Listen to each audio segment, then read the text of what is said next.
Today we're going to be making basically a little bootleg portable AC unit used for cooling down space when it's very hot, maybe your truck if you're camping, etc., etc.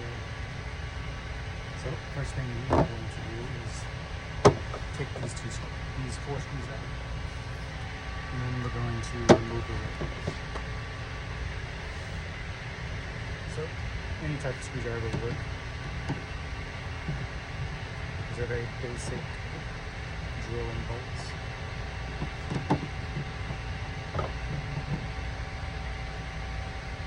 The reason also I want to do this is because you want to be able to remove the top at any point. Just like that. Now these hinges, you're not really going to need these hinges anymore, so you can go ahead and pop them off. Just like so, just give it a little pop and twist. Comes right out. You can put these on later if you want to, but they're not necessary. We're going to set this off to the side. We're going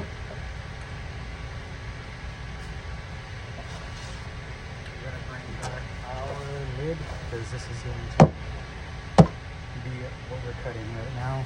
You're going to want to buy yourself an exhaust tube for the top. You can buy a couple of small ones or one big large one.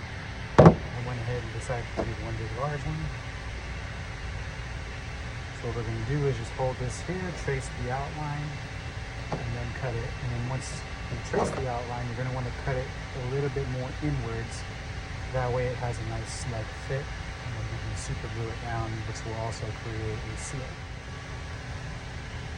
So I'm going to go ahead, set it right in the center, take a little Sharpie, hold this down with some firm pressure, and then just trace your outline. Now once we have our outline traced, we're going to go ahead and start cutting. It would be smarter to use a drill to cut this out, but because I'm at work, I have a limited supply of tools, so we're going to be using the drill, which is this, with a little sandpaper type wheel.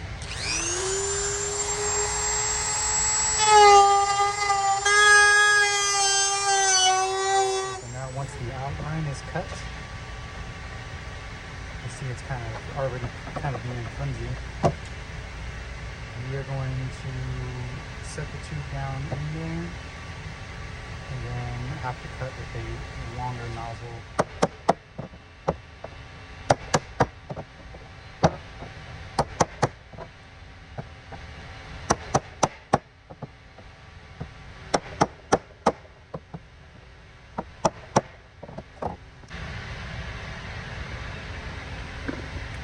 So what I did was I hammered in a couple of holes, and then we're going to take this, realign it with the holes that are there, and then retrace it with the knife.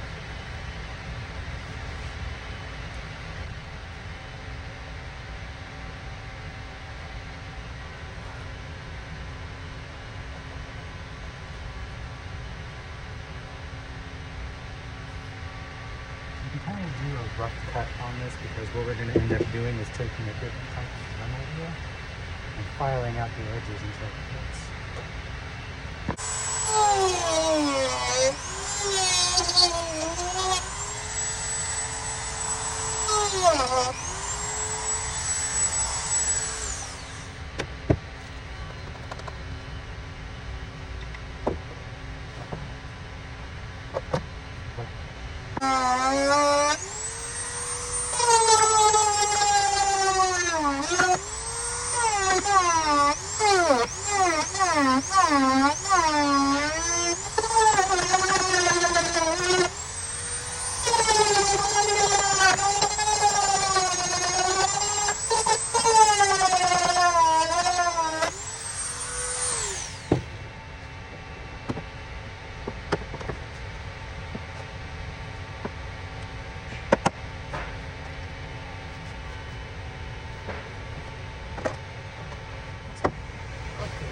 We got our tubes in there.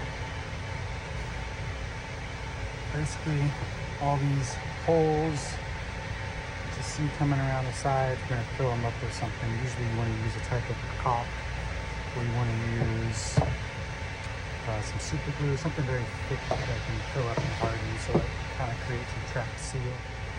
So my thing is going to be the Right Stuff 90-minute gasket maker. This stuff is going to basically sit on here for about an hour or so, about an hour and 20 minutes, and then, or an hour and 30 minutes, sorry. And then it's basically gonna fill up all these gaps and dry up as we're making the rest of our project. It's a perfect choice for me, I think, so I'm gonna go ahead and do that. To spread it around, I just grab one of these little cotton tip things. Also make sure to clean the surface so it sticks a lot better.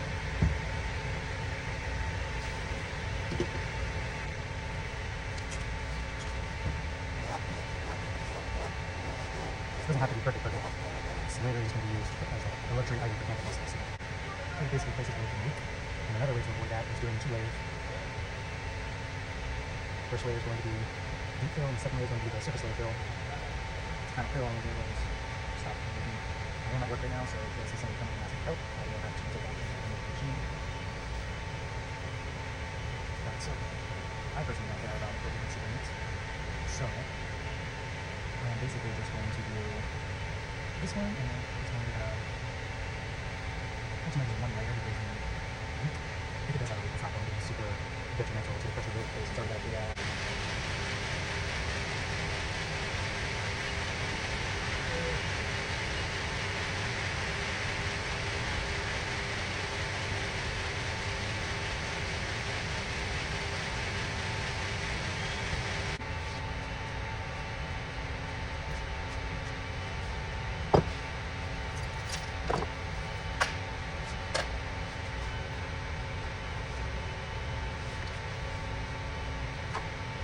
clean up the rest of the inside.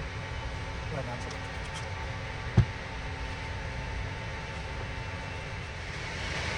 basically, this is a cheap little exhaust fan I bought on Amazon. It's like 26 bucks. It draws air from the inside and pushes it to the outside. 2 of these should create enough pressure to have a somewhat decent airflow as it comes out of the top. So basically what you're going to do is you're not going to measure this, but you're going to measure the outlet of the outsides because this has a nice deep neck to it, so you can be able to stick it in pretty far. And you kind of want to go towards the bottom so you can rest this on the floor just like that without having to drill it into the sides and making 2 holes. So basically you kind of just want to rest it and then come right up to the bottom or top of it. Basically that's how it's going to sit. So we're going to go ahead and measure the distance from here.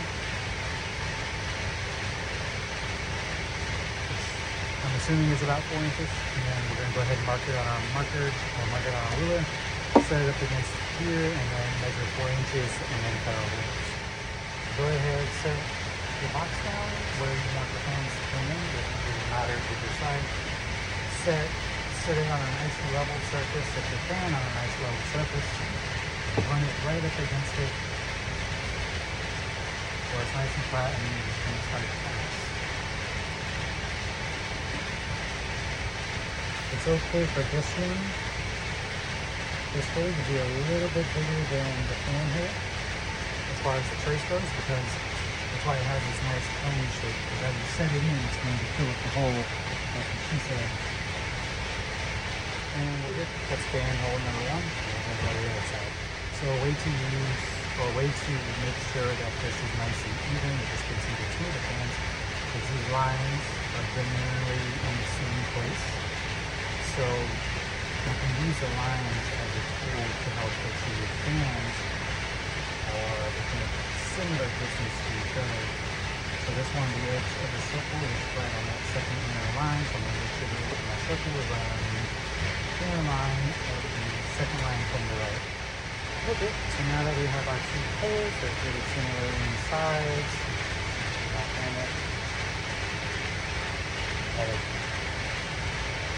Another ball joke. But now once we have these, we're going to go ahead and drill our holes.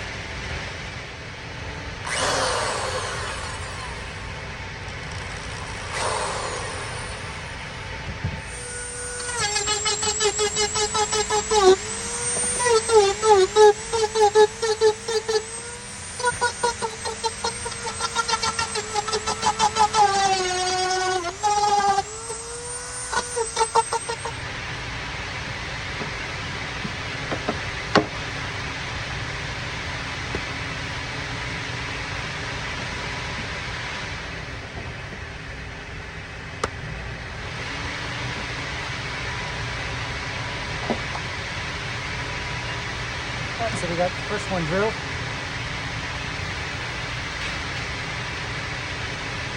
Got the first one drilled in there and everything. Now I'm gonna do this second hole. I don't need to film it because you basically just do whatever you did at the first one.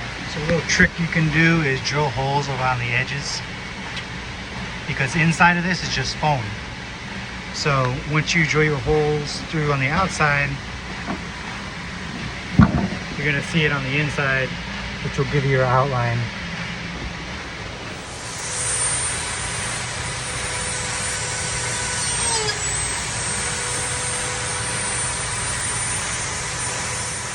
Doing a little test with the fan on.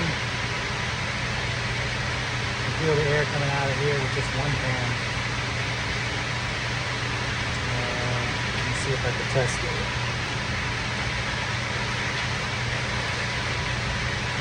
So with 2 fans, it's going to be a pretty decent amount of air.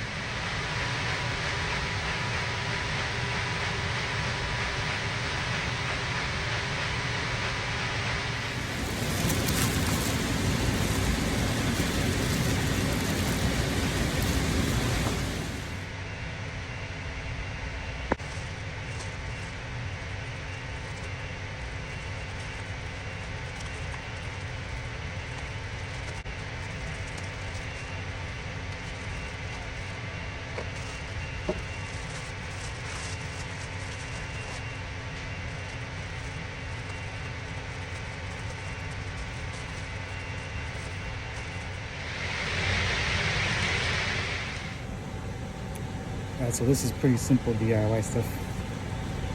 Basically what you're going to do is take your bag.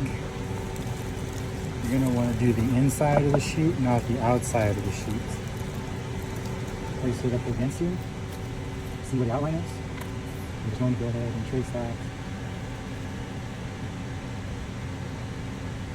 all the way in a circle. And that's going to help you cut it and shape it around the actual outside. And pretty easy to follow. Bam. That's pretty much it. And then what you're going to do is take your scissors and you're going to cut the hole. Alright, so it's going to look something like this. Just going to go ahead and push it down around the edges, and then all of these edges right here, you're going ahead and just cut across. You want to leave room for it to sit inside the mechanism over there or the cooler. And but you basically just want to trim up these edges a little bit just so it can kind of sit flush. All this stuff. You can do it with a marker. You can draw lines along the edges and cut, or you can just guesstimate. Alright, so once it's done, it's pretty much going to look like this.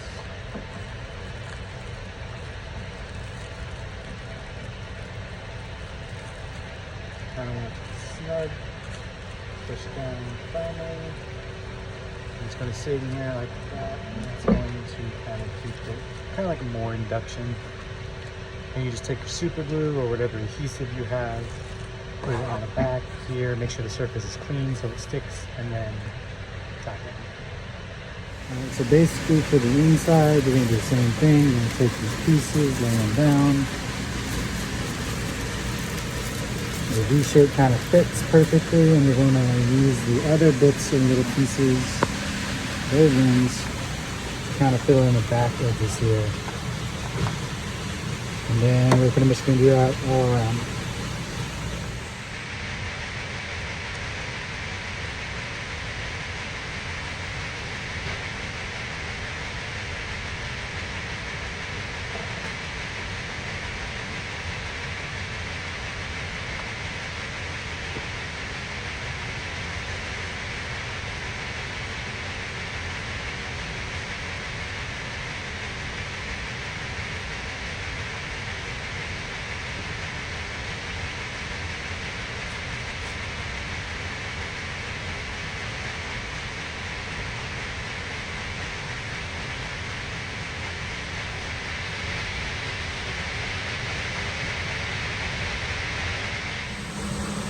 While cutting, we're going to use these 2 pieces from the ones that we cut. Go ahead and cut around the angle just like this, and then super glue them down. So we pretty much got the inside layered and textured. Now we're going to go ahead and do the rest once this dries. So basically how it works is I lined up the interior with temperature resistant material. And I have these bags over here. These are what the ice is going to go into. It's going to help stop the leaks. And I'm going to put the ice in an actual plastic bag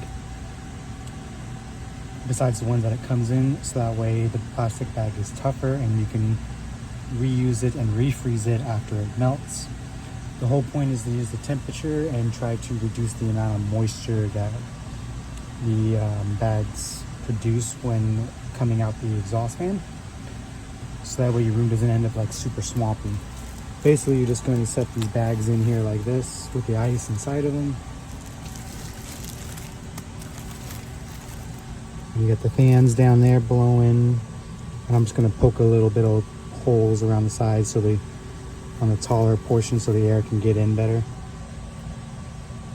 And then they obviously blow in from the two fans I had drilled in the holes with. Which these two fans build up enough pressure, as you can see inside. And I also layered the top of it with the conduit as well, sealed up with gasket maker, as well as the outside. It just sits on there like this after you put your ice in, and blows air out the top.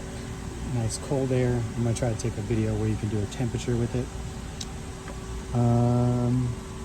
That's pretty much it. These fans have a 12-year warrant, or a 1-year warranty on them. So if they break within a year, I can just get them replaced. The problem is going to be getting the damn thing out now, but it shouldn't be too hard.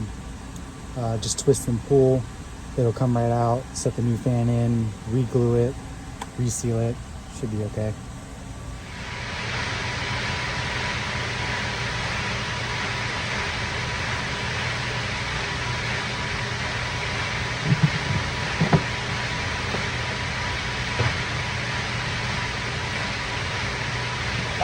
Quick test.